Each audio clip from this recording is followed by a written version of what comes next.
So the market is moving down again today, and a lot of people are wondering what exactly is going on, and more importantly, should we be worried? Now, ladies and gentlemen, you already know there ain't no day on this earth that I'm going to be worried. Well, most importantly, because we've got the fundamentals down. We understand when most likely the bull market is going to end. It's not right now, and so this might be annoying, sure. And some people actually open these hedge shorts, which I talked about before.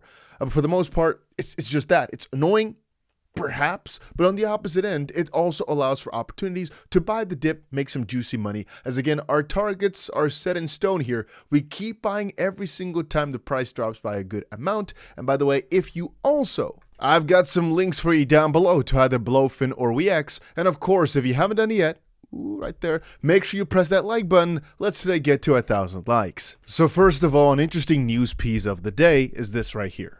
Coinbase has secured a legal win as appeals court weighs critical SEC case on crypto regulation. Apparently, Coinbase has achieved a significant legal milestone against the SEC, paving the way for crucial clarifications on crypto regulation. So what exactly happened? Well, to be honest with you, things have been quite interesting from the Coinbase side, really all week long. For example, this is what they posted a few days back saying, we finally got the unredacted OCP 2.0 letters from the FDIC, which is the Federal Deposit Insured Corporation. It took a court order, but you can now read them for yourself. They show a coordinated effort to stop a wide variety of crypto activity, everything from the basic Bitcoin transactions to more complex offerings. Note that the FDIC magically found 2 more pause letters in this search after saying before that it had complied with an earlier court order. So if you're wondering what's going on right here, this is Coinbase trying to get information from different government agencies through what is called a FOIA request. This is basically a Freedom of Information Act, let's call it a request, where they're asking for letters because these public agencies should be acting in favor of the public, right? Like the SEC, and you can name a ton of them, you know, the 3-letter agencies, etc. And so ultimately, it's kind of weird that for the most part they act against us. Anyway, let's quickly read on. It's hard to believe in their good faith when their sweater further unravels every time we pull on the thread. The new Congress should launch hearings on all this without delay. But that was earlier, which was already really interesting because Coinbase is having some great success. But again, 2 hours ago, something was shared.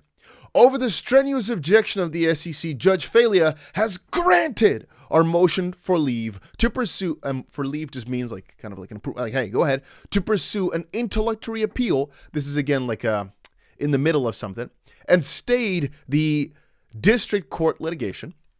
Yeah, we appreciate the court's careful consideration on the Second Circuit.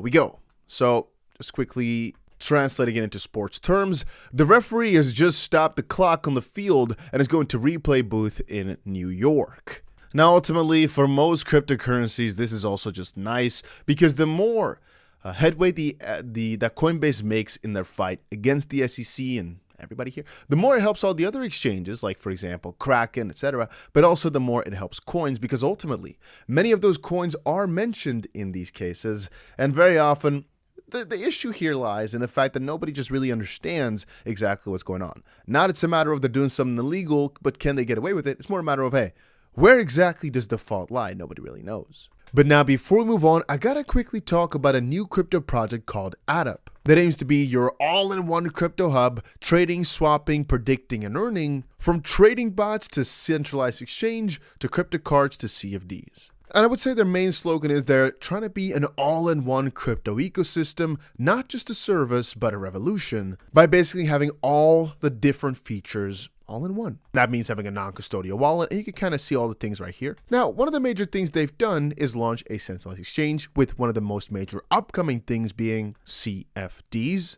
Over on Telegram, they've got a very interesting bot. It's basically like a practice, or I should call it a trading practice bot. But there's more to the bot. You can also earn points by predicting the Bitcoin price movement and choose to close your orders automatically. Pretty cool. Also complete quests to earn more points and invite friends to get 10% of their points. Now again, the idea is pretty simple. You just have an amount of coins, so you can put it up, saying the price is going to go up or down, and that's about it. Anyway, if this is something you're interested in, make sure you check it out with the link down below, because trying out an all-in-one crypto platform, crypto wallet, crypto card, centralized exchange, everything all in one is pretty cool in my opinion. Anyway, link is down below. Having said that,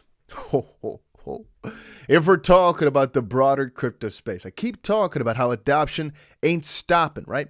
And Watcher just posted, the Czech Republic Central Bank considers purchasing Bitcoin as a reserve asset. We've been talking about many countries right now changing their let's call it opinion up on the matter. And even though most countries still have not pulled the trigger, the fact that so many countries or central banks from countries are thinking about using Bitcoin or purchasing it as a reserve asset because they're following the likes of Michael Saylor, kinda, and El Salvador. I had a discussion recently with somebody who said, which countries right now are doing that? It's only like that one country in South America. And I was like, well, but think about how early we are. They didn't want to take that in, which was a funny discussion nonetheless. But I'm saying on that, and I think most people will agree with me on this, that it's just a matter of time. Even for some of the currencies we're not talking about today, like for example an XRP, I think most people still do not yet realize just how far that stuff can grow and how much is being, I'm going to say, pushed down or suppressed by, for example, agencies like the SEC, and by the fact that there's not really fully spread out trust just quite yet. If you take a look at, for example, okay, one of my private equity friends, so he doesn't really deal with crypto at all. It's just with investments, investment firms, etc. He doesn't believe in crypto at all. This guy's been in finance for as long as I can remember, but he really doesn't believe in Bitcoin. Which is fine, right? Some people just believe in other cryptos. No, he doesn't believe in crypto at all. He thinks it's a big bubble. You might say, oh, but do you understand that if I post a video right now about cryptocurrencies and I put it as a shorts and I click that, not my subscribers won't see it. It's just new people. You know that the majority of the people commenting are negative and that it's majority dislikes? Because if we go outside of our bubble, still a very large portion of people is very much against this crypto stuff and doesn't believe in it. But I'm talking here about the general populace. If we're talking about these corporations, still, it's even higher. Most people I speak to that are not in my direct circles or I don't come across in these crypto circles, and I don't meet in Dubai because that's like an outlier, or Miami, most of the people I meet are against it still or are skeptical of it, saying, well. It's mostly once you dabble in and you start researching, you start really thinking about it, that it does make more sense. But most people try to be ignorant, not touch it at all, and just say, hey, this ain't for me. It seems like a scam. I'm staying away with a 6-foot or pole, or I'm staying away with a 20-foot pole. I want to stay away from all this crap, this scam. Everybody's going to get wrecked.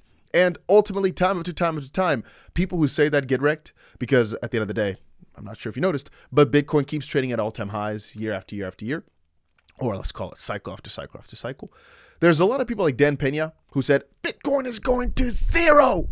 You know, he's a very famous speech about that. When was that? 2017, 2018, something like that? Bitcoin was probably like $3,000 at the time. And you might say, whoa, but the bubble can last a lot longer. Yeah, but it would have been a 30x in this midst.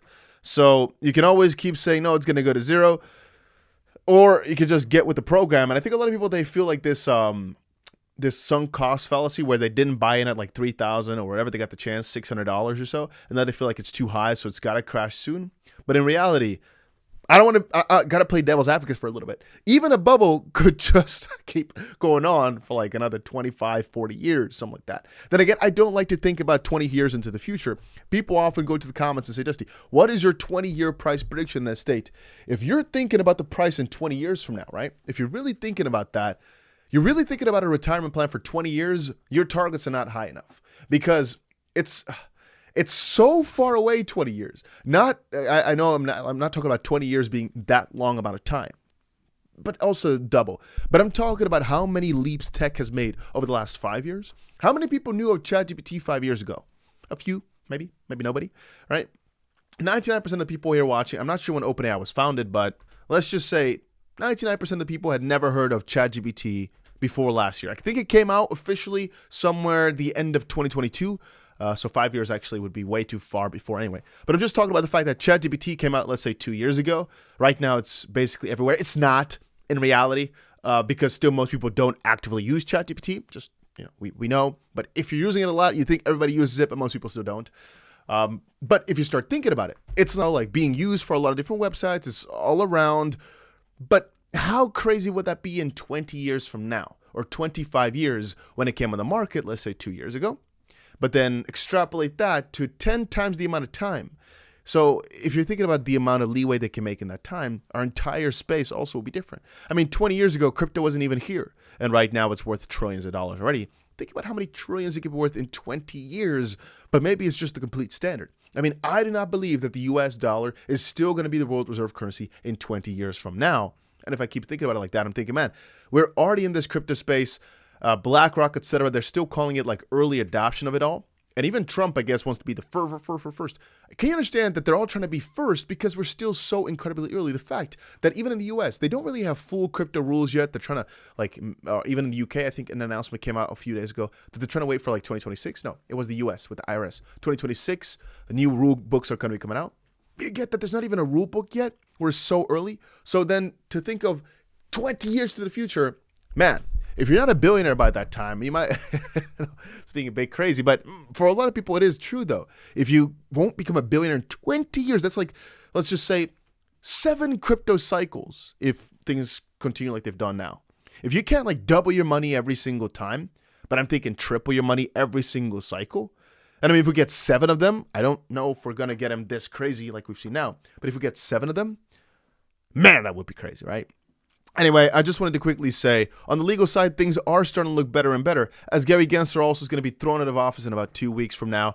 Yeah, I'm starting to feel good about this whole regulatory situation, even though crypto prices are coming down today. On the back end, things are looking good. On the back end, for the ETF side, things are looking good. I'm happy.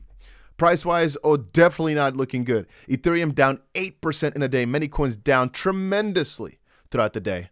But ultimately, I don't know if I really care about it because it's all just temporary, but soon enough, things will be going up so freaking hard, you'll probably poop your pants. But yeah, that's about it for this video. Make sure you press the like button. Make sure you put the notification bell on. And that's about it.